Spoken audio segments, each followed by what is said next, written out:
ఈ నెల 11వ తేదీన జరగనున్న టీయూడబ్ల్యూజే ఐజేయూ కరీంనగర్ జిల్లా ఎన్నికల్లో భారీగా నామినేషన్లు దాఖలయ్యాయి.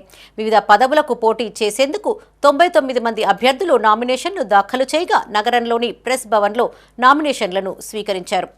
అధ్యక్ష స్థానానికి 7, కార్యదర్శి స్థానానికి 7, 3 ఉపాధ్యక్ష స్థానాలకు 17 మంది, సహాయ కార్యదర్శి 3 స్థానాలకు గాను 18 మంది, కోశాధికారి స్థానానికి 5 అభ్యర్థులు, జిల్లా కార్యవర్గ సభ్యులు 16 స్థానాలకు గాను 45 నామినేషన్లు దాఖలయ్యాయని ఎన్నికల అధికారి బుర్రా సంపత్ కుమార్ గౌడ్ అన్నారు.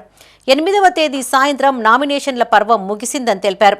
9వ తేదీన ఉదయం 10 గంటల నుండి మధ్యాహ్నం 12 గంటల వరకు నామినేషన్ పత్రాల పరిశీలన ఉంటుందని, మధ్యాహ్నం 12 గంటల నుండి సాయంత్రం 5 గంటల వరకు నామినేషన్ల ఉపసంహరణకు గడువు విధించామని చెప్పారు.